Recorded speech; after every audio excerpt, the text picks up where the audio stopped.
time has come to open our little gifts. But before you just lunge into them, I'm going to ask Jessica Boudreau to please come up and explain the whole significance of the gift.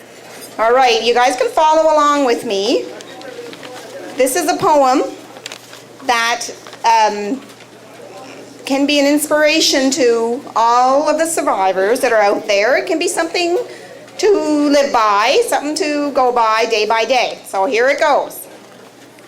This little gift is to remind you of that trusting child inside of you who learned a long time ago that you have to fall a few times before you can walk. This is to help you remember the lighthearted, land on your feet spirit that's within you and the never give up prize fighter you can be when you want to. This is to tell you that you've got what it takes. It's been in you all along, just waiting for you to believe again. And if you ever forget, just take a look in the mirror at the wonderful, powerful person that's staring you right back in the face. Because that's the you that other people see and are inspired by and love so very much. So congratulations, Survivors 2006. Now you can open up the box.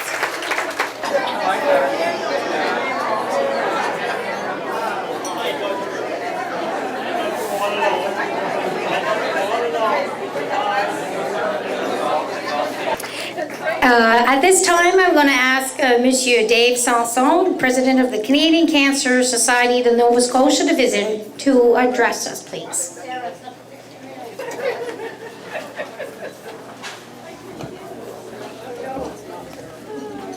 Thank you, Lynn.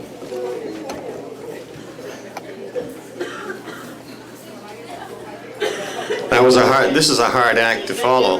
Wow.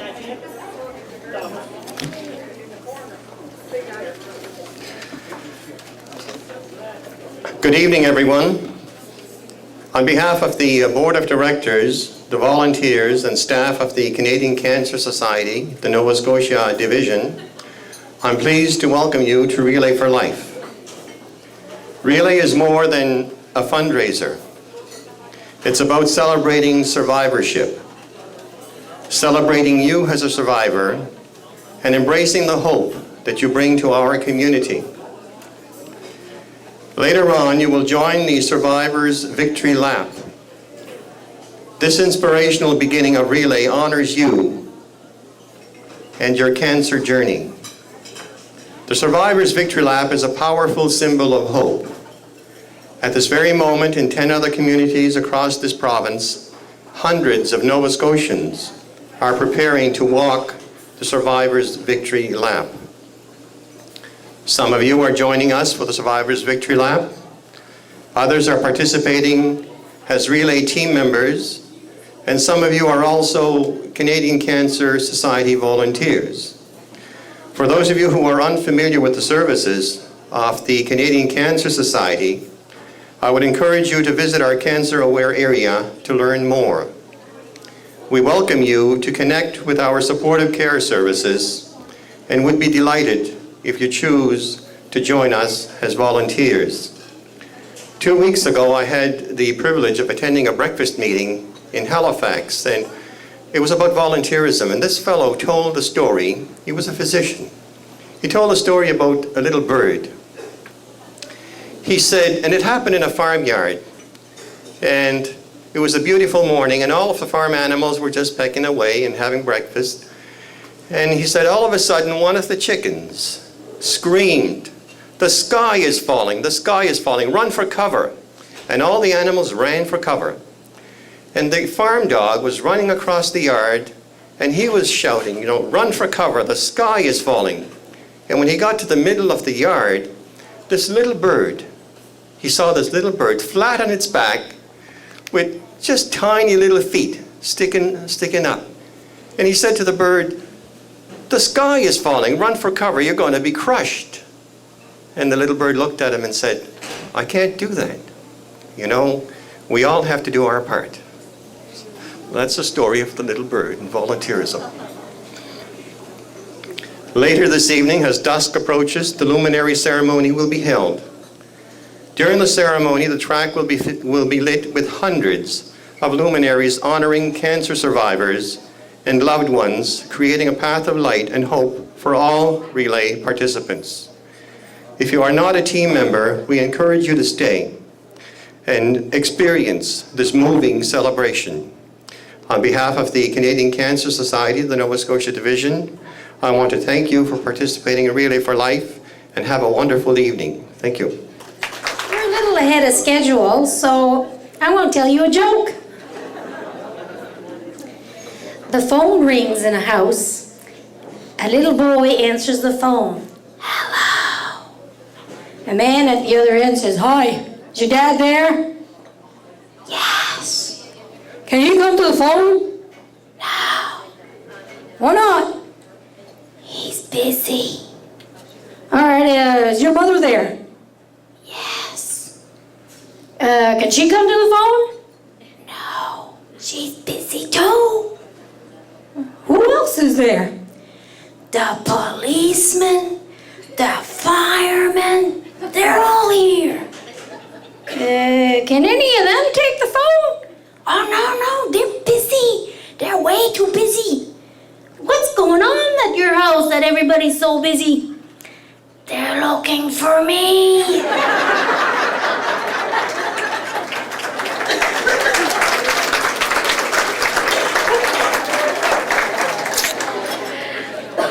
At this time, it is my privilege and my honor to say thank you to the many volunteers that have made this possible.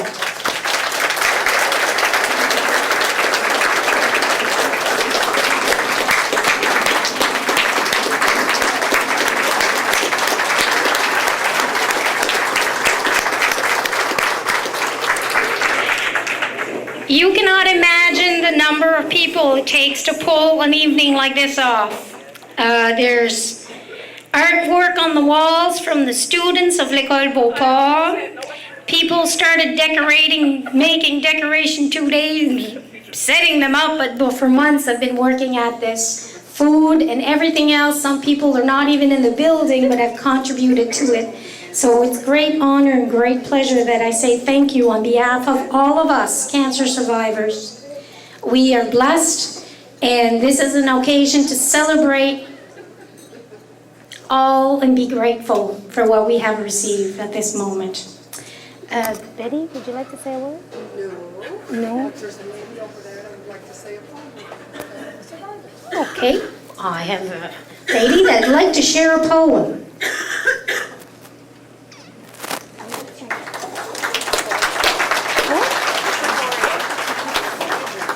Patricia Poirier. In 1983, I was diagnosed with malignant melanoma, and it caused a very, very extensive surgery that I wear the scars very proudly today to see that I'm here. It was a very, very scary situation. We were 4 in the program, and the other 3 didn't make it. I was the one of Dr. Norvell's patients that made it, and God smiled down on me, and one day I was just fooling around with the pen and I was going, life, life, life. And I made this poem up and I recited it at my son's wedding, and I want to share it with you tonight. Life. Life is like a building block. You build each day a block. You keep on building day by day, like the hours on a clock. Sometimes things don't go so well. The blocks will move and fall, but pick them up and build again, for that is life, my friend.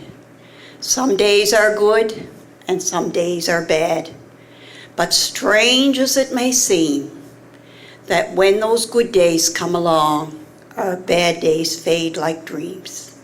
Thank you.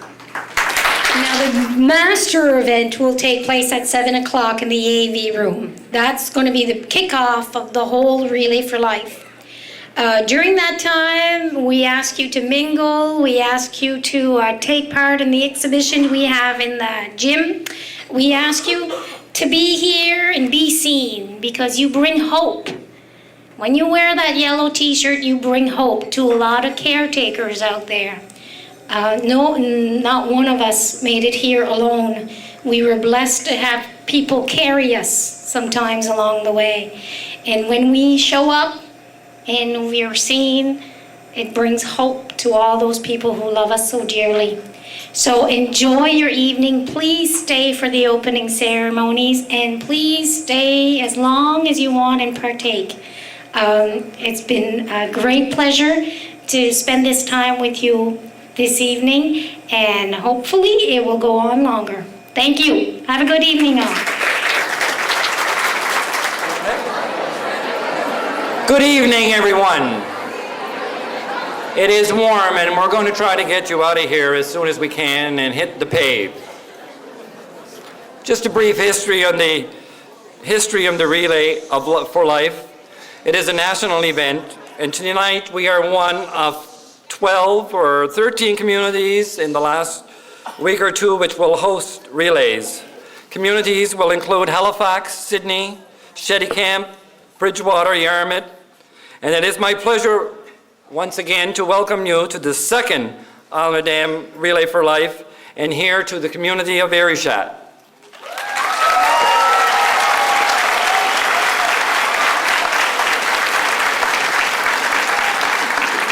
My name is Derek Marchand. I come from Loosedale, and I will be your MC for this evening. A few housekeeping rules, I guess, that I've been given. Bathrooms are indicated, I guess, with signage. If you have problems, any problems, anyone wearing a blue shirt will be able to instruct you. The second floor is off limits to the public. It's a non-smoking, unscented event. There will be food all night in the cafeteria or until it runs out. There are a few water coolers here and there. Again, if you need help, volunteers will be wearing a blue t-shirt. So will security and the medical team that is in place here. Survivors will be wearing yellow shirts, and participants will be wearing white shirts. I want to thank, on behalf of the Relay for Life Committee, the CAPE School, Jacinta, for the use of the beautiful facility, and we ask that everyone is respectful of it. When you have registered, you should have all received a program, blue or white, I believe. And if you note the schedule, you'll see that this evening will be a fun-filled and a busy one. There will not only be opportunities to walk, but there will also be opportunities to have a game of cards. I believe there's a crib tournament on at 1. There is maybe some dancing, some karaoke, and we're going to try to keep you alive all night long. It also will provide an opportunity for you to make new friends and to rekindle old friendships. The committee led by Betty David has put great efforts into this. There will be team pictures taken, and it will be announced later. I believe either Lynn or Betty will make that official announcement when they're ready. Will be taken in the AV room and the gymnasium, I think. And with that being said, I will introduce our first speaker. Our first speaker is not a stranger to the area. In many ways, he has taught and been involved in their education system for some 30 years. He is a board member of the Provincial Board for the Cancer Society, Nova Scotia. I welcome Dave Samson.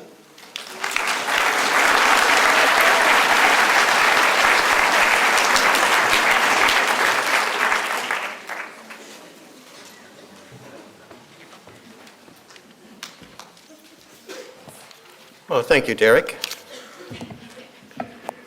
Good evening, everyone. At this very moment, more than 10,000 Nova Scotians and 140,000 Canadians are participating in Relay for Life events in their communities. Luminaries will stretch from the Atlantic to the Pacific, through to the Northwest Territories and all points in between. What an inspiration to be part of such a wide-reaching event. As I look out over this remarkable crowd, and consider the challenge we face, I know that we will make a difference for the 30,000 Nova Scotians living with cancer. And I know that we will make a difference for the 14 Nova Scotians who today heard the words, "You have cancer." We will find courage, or they will find courage because of your efforts. And I know like the community like ours will take action to prevent cancer. And I know that the Canadian Cancer Society funded researchers will continue to bring us new hope. We can make a difference, and we are making a difference by being here tonight. Just look at the sea of yellow shirts in front of us. In a very few moments, these people will lead in the opening of this relay by participating in the Survivor Lab. These men and women and boys and girls are an inspirational symbol of why we are all here tonight, to overcome cancer and to create healthier lives for Nova Scotians. And I wonder, could we recognize all of the survivors now, please?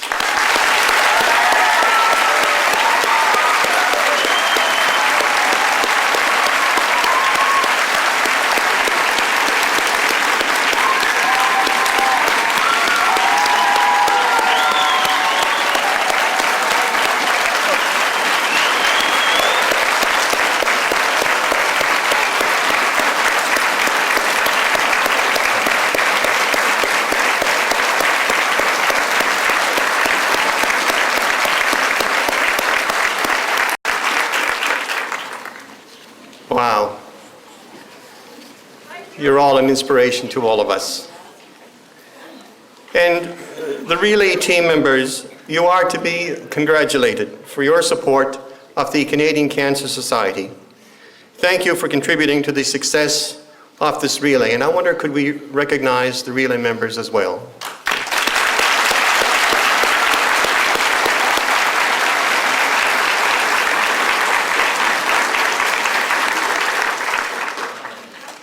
And also to our many volunteers.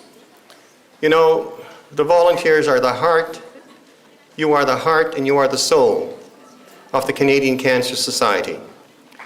All of our fundraising events, our prevention efforts, and our supportive care services rely on your skills, your energy, and your passion. And I want to thank you very much.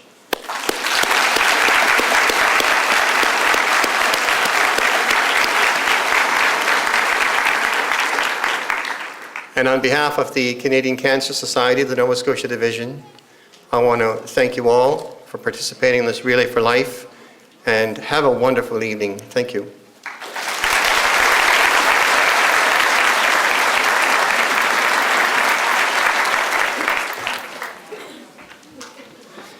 Thank you, Dave, for your kind words.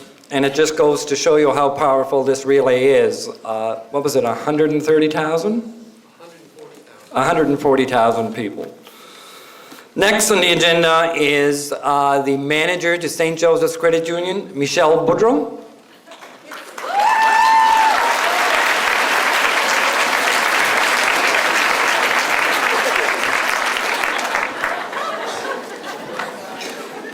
Thank you, Derek. Bonsoir tout le monde. Bienvenue and thank you for sharing in this life-changing experience. For those of you that don't know me, je suis le nom c'est Lionel puis Jean Boudreau du Petit Dégras. And I feel like I should be on that TV show, What Not to Wear. I look like a cross between the Karate Kid and a Teletubby. But I'm also an employee of St. Joseph's Credit Union, which is why I've been so graciously asked to speak here tonight. In 2003, when the Nova Scotia Division of the Canadian Cancer Society approached us to become provincial event sponsor for the Relay for Life, we did not hesitate. We knew that this was a charity worthy of great support, and we were proud to offer our assistance. Last year, credit unions raised more than $74,000 to support the fight against cancer, bringing our 3-year total for this event to $250,000.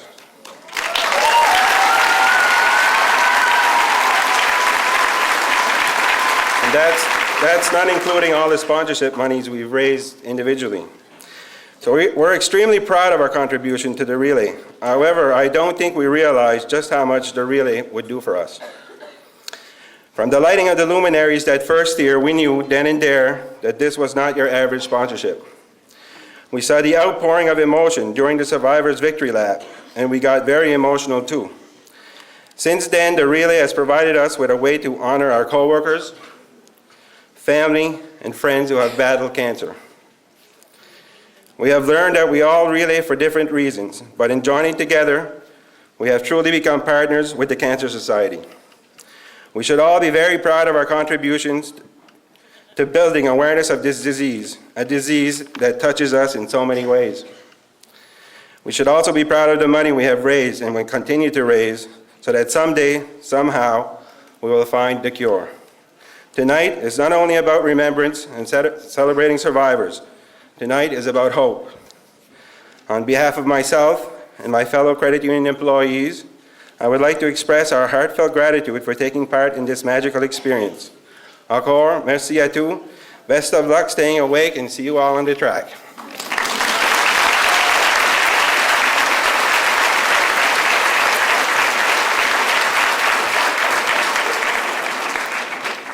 Thank you very much, Michelle. Again, a good example of the power of community. Thank you for your generous donation.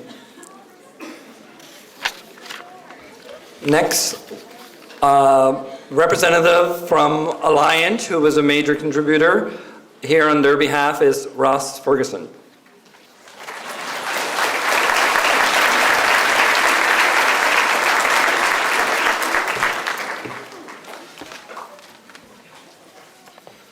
Hello, bonjour. My name is Ross Ferguson. I'm here on behalf of Alliant. I'm very pleased to be here tonight to bring greetings on behalf of all Alliant employees, retirees, and their families. Alliant, I'm very proud to say that we have Alliant representatives at all 60 events across Atlantic Canada. Some of those will be held later on in the fall. Over the next 12 hours, we'll include many activities that will bring our communities closer together in the spirit of fundraising from coast to coast to fight cancer and beat cancer. Alliance sponsorship of this special ceremony is just one example of our commitment to help bring our communities together in support of this very important cause. A cause that touches our employees, our retirees, our customers, and of course our neighbors. Thank you all to the Alliant employees and Alliant Pioneer volunteers who have supported these events, and to everyone who worked so hard on this campaign. Thanks to all of you for coming out tonight to celebrate with us. Together, we will make our community stronger. Thank you.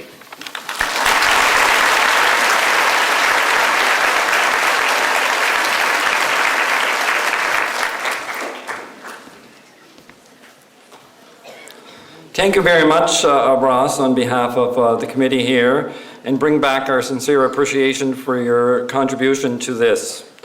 I believe they are luminaries. As they are lit, this light will provide peace and hope to the family, to members, in remembrance of their loved ones, and in celebration of those who have survived. This evening, we do have just a little sidetrack here, and one of the major sponsors, I guess, is CanJet Airlines. And just to let you know that a trip for two to Orlando, Florida will be drawn, and anyone who has raised funds over $200 will qualify in this draw. This is a provincial draw, and we realize that probably a lot in the area have raised over 200. But just to let you know, your name will be going, and you could be going to Florida.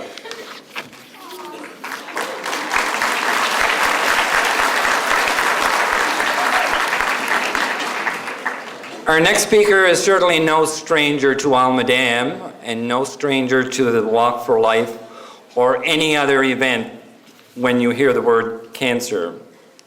Lynn is a 24-year survivor of cancer.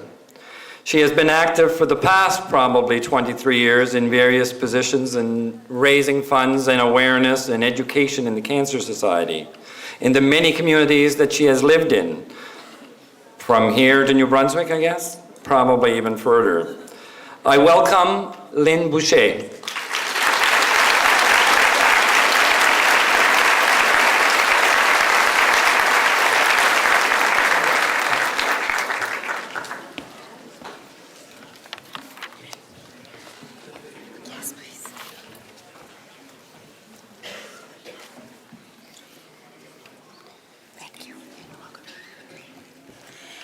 It's an honor and it's a privilege to be here among great people.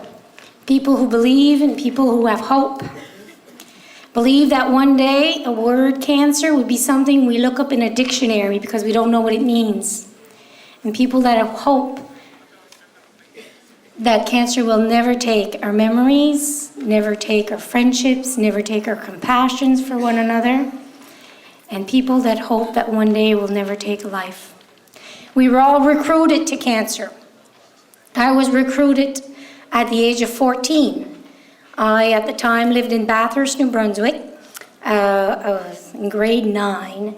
My biggest problems in life at that moment was what to wear for junior prom. And my basketball team had made the Acadian Games. So that was about my life. Mom and dad. My father was a professional firefighter. My mother was a stay-at-home mom. I had an older brother and a younger sister. And one day while taking a shower, I noticed I had a lump on the top of my leg. It didn't hurt. It wasn't there the day before. It was about the size of a quarter. I told my mother about it and she said, "Oh, okay." A couple of days later, this lump was about the size of an egg. So my mother brought me to a doctor, and doctor looked at it, said, "It's probably nothing. Take an aspirin if it hurts." So I went home and continued with life, and another week went by, and then this lump had other little lumps growing next to it. We went to see another doctor, which he did a biopsy the next day. And the very next day, my parents were told that that tumor was cancerous, but they didn't tell that to me at that point. At that moment, plans were made for me to go to St. John, New Brunswick, which is about 6 hours away from Bathurst. This really interfered in my plans because we had practices and stuff was going on in my life, and I wasn't willing to go. My mother said, "You have to go." I said, "Well, why?" They said, "The lump they removed had cancer inside, but they want to make sure it didn't go outside." Well, I thought, old people have cancer. I don't have cancer. They're crazy. It's a waste of time to go there. But anyways, off I went to St. John, New Brunswick, and I endured 2 weeks of different tortures, different tests, and it went on, and as things are evolving, I was thinking, these people are crazy. What are they looking for God's sakes? I've been in every scan there was. And I was sent home for the weekend and came back on the Monday, and there was Dr. McDonald. He was maybe 2 weeks prior to his retirement. And he took my parents into a large boardroom, and I had to wait with my grandmother in my patient room. After an hour, I was invited to go into that boardroom, and I saw something that terrified me. See, my father, I had never seen him cry before. To me, at the age of 14, my father was this fearless firefighter, which I had witnessed him go into burning homes, carrying people out. I had seen my father do this. And when I walked into that room, my father was a crushed man. He was crying, he was sobbing, and so was my mother. The doctor sat in front of me and he said, "Lynn, you have cancer. It's called rhabdomyosarcoma. Without treatments, you may have 3 to 6 months to live. If you choose to have treatment, you will be sent either to Montreal or Toronto. We can't treat you in this province. Well, you will endure experimental therapy. We might not save your life. We might prolong it. But be aware that there are many side effects to this kind of treatment. You'll lose all your hair. You'll probably never have children. And the side effects of the treatments is cancer." And then he looked at me and he says, well, what do you want to do? Oh, hello. I looked at my parents. He said, no, you have to make that decision. You have cancer. They don't. Well, I said, well, what else? I want to have the treatments. And as I'm processing this, I mean, the scope of it, I'm 14 years old, I don't smoke, I don't drink, I don't run around. I mean, how can I get cancer? Went home to Bathurst. Bathurst is a pretty small place. By the time I got there, everybody knew what was going on, and the solidarity that was shown in that community was overwhelming. People coming to the house, bringing food, bringing monetary gifts, bringing support in every way, form. So after a week of preparation, we went off to Toronto. It was chosen that I should go to Toronto Hospital for Sick Children for my treatments. And as I'm on the plane, I'm thinking to myself, I might die. I might die. I've never gotten drunk.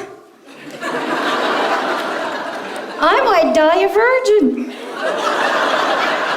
I'm thinking of all this, and then I see this little bar cart going, I can't do much about the other thing, but Dad, you think you can have a glass of wine, see what that tastes like?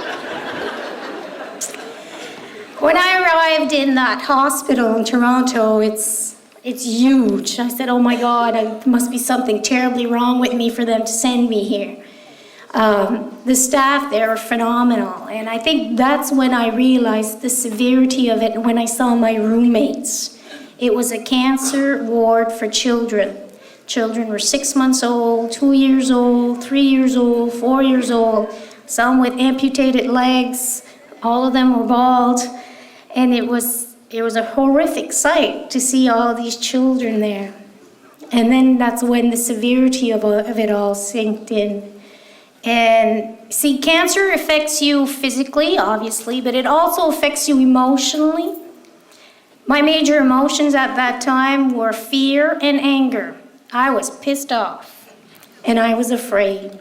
There's a lot of energy, though, in both those emotions, and that's what I needed.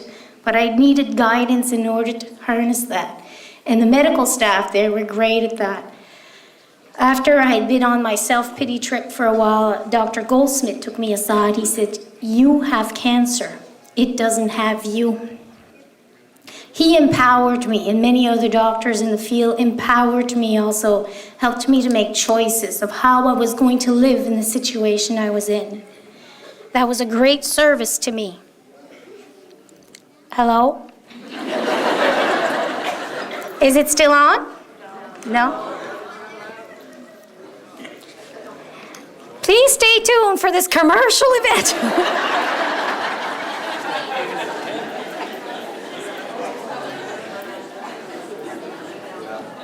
Just give me a second.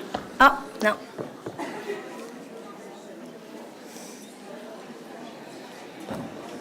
Right now.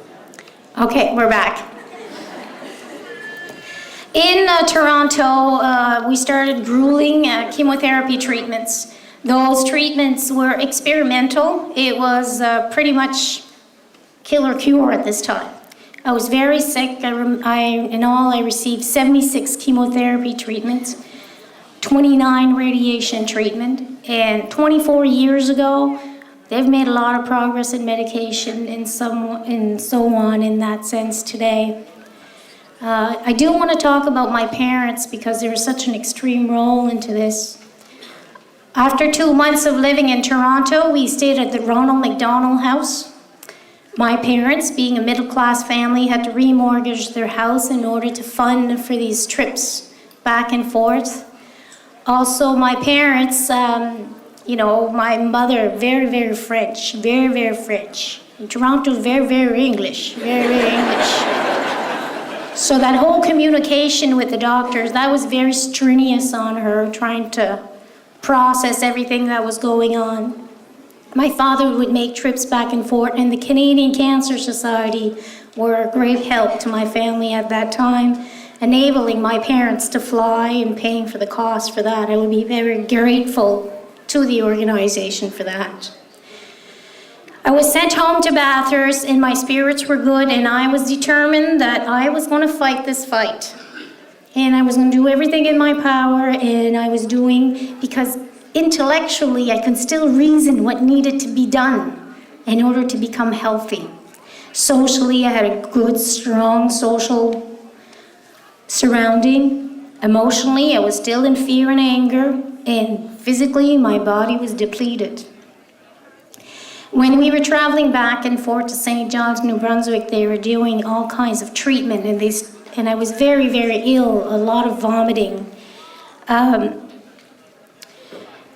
remember throwing up one day 76 times in one day. And they tried this new drug on me. It was called Trilofan.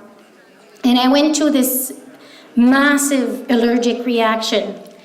My eyes were rolled back. I was arched in the bed, and I was unconscious, but I could hear my mother screaming in the hall, help me, my daughter's dying." I, as a mother now, can only begin to comprehend what she was going through at that time. Doctors came in and gave me a counteractive drug which settled things. And when I opened my eyes, my mother was kneeling next to a statue of the Virgin Mary, praying to her out loud, asking for help, asking for guidance, and asking for her to watch over me because there's nothing that she could do for me. Now, all of you with white t-shirts on, you have been in that place. You know what it feels like to have somebody in a yellow shirt down here struggling. And for that, I'd like for the survivors to stand and give them a round of applause.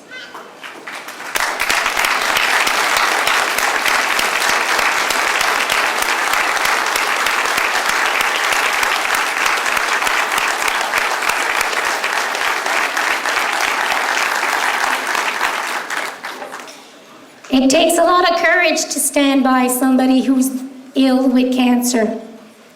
And my parents did that hand in hand. My mom and dad stayed together throughout this. They did this hand in hand, and for them I will be eternally grateful. It also affected my brothers and sisters in ways that, as adults, we're just starting to talk. My sister was 10 years old. My parents tried to shelter her from all of this, so they didn't tell her a lot about what was going on. And as an adult, she tells me, I learned at school what was going on in my family. It made me feel unwelcome there because other people were telling me what was going on. My brother, which is a year older, told me that for the 2 years I was going through chemotherapy, he bargained with God, putting rocks in his shoes, sleeping without pillows, in order to inflict pain on him, and somehow, magically, God would take some away from me. My relationship with my higher power did change over the years. I don't see people would say, oh, God doesn't send you anything you can't handle. Well, I would say, up him. What I discovered is bad things happen to good people all the time, and I do believe there's a higher power, a higher energy that will help you get up and keep going into this life. That's what the gift of life is for. It's not to be, we're not down here to be tortured. Life went on for about a year, extensive chemotherapy, and I was pretty sure I was cured and I was feeling good, and we went back to Toronto for extensive testing, and I told the doctor, you won't find a thing, I'm cured. They did testing, and 2 weeks later he said, I have bad news, it's spread to your lung and your uterus, we're operating you tomorrow morning. I was like blown away. Oh no, I've done everything. I did this, I did this, I did this. You know, I should be good to go now. They went in surgery and they discovered there was scar tissue in the lungs and scar tissue in the uterus. There had been a tumor there, but the chemotherapy had eliminated that. So I said, great, I'm cured. Well, they said if you stop now, you have 80% chance of it coming back. But if you keep going for another full year of chemotherapy and radiation, you'll better your odds. Again, it's your choice, he said. So I decided to go for it. And after that full year was over, they said, come back in 3 weeks. Am I cured? No, come back in 3 weeks. 3 weeks. Come back in a month. Come back in 2 months. Come back in 3 months. And on it went like that. I went to school, I went to university, college in Ottawa, and I was kind of on pins and needles. I'm on board time here, I gotta get where I'm going, and I was on overdrive because even after you're healed, you still have to learn to live with that whole experience. And the fear had not lessened, so I was still on overdrive. I got just what the doctor ordered. I met this wonderful man by the name of Jean-Pierre, and I married him. And with him, he helped me how to slow down, enjoy life. And we were blessed one day with 2 beautiful children. Doctors had said I'd never have children, and when I got pregnant, they said, "You'll never carry full term." I said, if I had listened to all that, I'd be 6 foot underground by now. Andre was born. He was born 4 pounds, 2 ounces, premature baby, but healthy, beautiful boy. He's here somewhere tonight. There's my boy.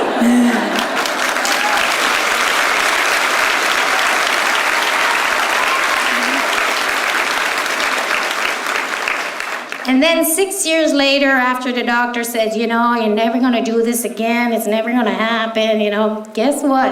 And then we got Kristen, that little one down there.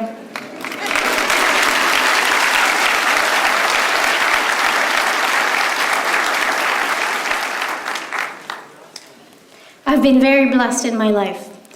I do acknowledge that a lot of people do lose their battle to cancer. But even though the battle is lost, if they lose their life, they will never, ever be forgotten. Their memories will never be erased from our hearts. They will live on with us. It's in an honor of all of them and all of the survivors that get up every day and keep going, even if it's not nice outside, raining or whatever. You do what you need to do because you know what? Life is a pretty good place and we have some pretty awesome people living it with us. Have a good evening, and thank you.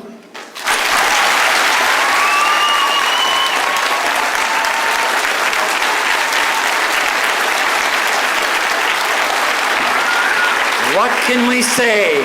Thank you, Lynn, very much for sharing that wonderful story.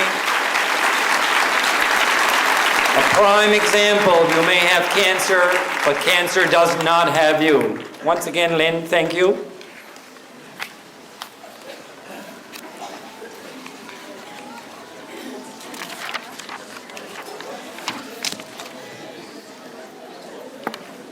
Just a few more housekeeping duties before we continue. There will be door prizes for various things. First one, I think, is the best costume tent. I think it's costume and tent or theme. There will be a variety of door prizes drawn throughout the night. And you can probably refer to your entertainment activities. I think it's in the blue or white. Throughout the evening, there will be some volunteers doing some door prize picking.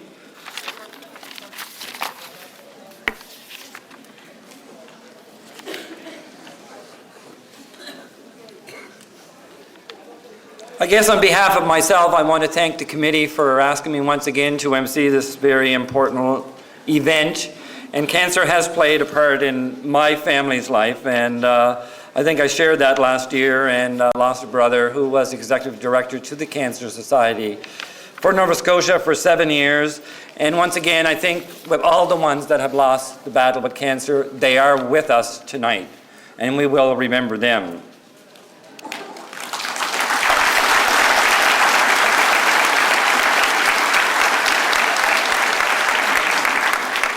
The lighting of the luminaries will take place at 10 o'clock.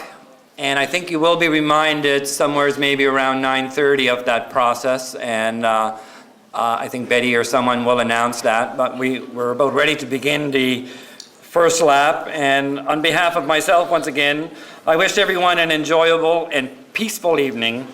And remembering that cancer does not sleep, and nor will we tonight.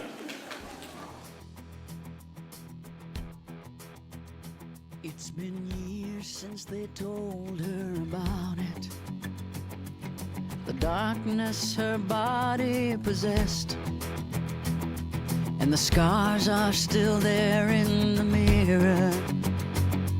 Every day that she gets herself dressed, though the pain is miles and miles behind her, and the fear is now a docile beast. If you ask her why she is still running, she'll tell you it makes her complete. I run for hope, I run to feel, I run for the truth, for all that is real. I run for your mother, your sister, your wife. I run for you and me, my friend. I run for life. It's a blur since they told me about it, how the darkness had taken its toll. And they cut into my skin, and they cut into my body, but they will never get a piece of my soul. And now I'm still learning the lesson, to awake when I hear the call. And if you ask me why I am still running, I'll tell you I run for a soul. I run for hope, I run to feel, I run for the truth, for all that is real. I run for your mother, your sister, your wife. I run for you and me, my friend. I run for life.